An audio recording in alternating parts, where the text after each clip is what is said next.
ஏலகிரியில் முறையான பேருந்து வசதி இல்லாததால் சுற்றுலா மையத்தில் நாள்தோறும் கடும் அவதியடைந்து வருவதாக பழங்குடியின மக்கள் மற்றும் சுற்றுலா பயணிகள் தெரிவித்துள்ளனர். இதுகுறித்து செய்தியாளர் செந்தில்குமார் வழங்கிய தகவல்களை காணலாம். திருப்பத்தூர் மாவட்டம் விளக்கல்நாத்தம் பகுதியில் உள்ள ராஜ வீதியில் கடந்த 2 மாதங்களுக்கு முன்பு கழிவுநீர் கால்வாய் அமைப்பதற்காக தோண்டப்பட்டது. இதனைத் தொடர்ந்து சட்டமன்ற உறுப்பினர் ஜோலார்பேட்டை சட்டமன்ற உறுப்பினர் நேரில் வந்து கால்வாய் அமைப்பதற்காக 11 லட்சம் ரூபாய் நிதி ஒதுக்கப்பட்டதாக கூறப்படுகிறது. இந்நிலையில் பொறியாளர் சேகர் என்பவர் இந்த கால்வாய் அமைப்பதற்கு நடவடிக்கை எடுக்காமல் கடந்த 3 மாத காலமாக கழிவுநீர் வீடுகளிலும் மற்றும் தெருக்களிலும் தேங்கி நிற்கிறது. இதனால் வீடுகளில் தங்கியிருக்கும் குழந்தைகள் மற்றும் பெரியவர்கள் நோய்வாய்ப்பட்டு கடும் சிரமத்திற்கு ஆளாகி வருகின்றனர்.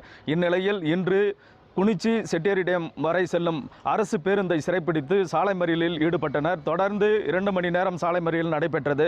காவல்துறையினர் காலதாமதமாக வந்து சாலை மறியலில் ஈடுபட்ட நபர்களிடம் பேச்சுவார்த்தை நடத்தி தொடர்ந்து பேச்சுவார்த்தைக்கு பிறகு பொதுமக்கள் கலைந்து சென்றனர்.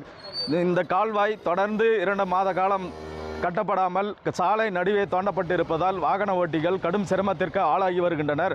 இது குறித்து சம்பவ இடத்திற்கு வந்த ஊராட்சி மன்ற தலைவர் ராமன் கூடிய விரைவில் கால்வாய் அமைப்பதற்கு நடவடிக்கை எடுக்கப்படும் என்று கூறியதை தொடர்ந்து பொதுமக்கள் கலைந்து சென்றனர். நியூஸ் 7 தமிழ் செய்திகளுக்காக திருப்பத்தூர் மாவட்டத்திலிருந்து செந்தில்குமார்.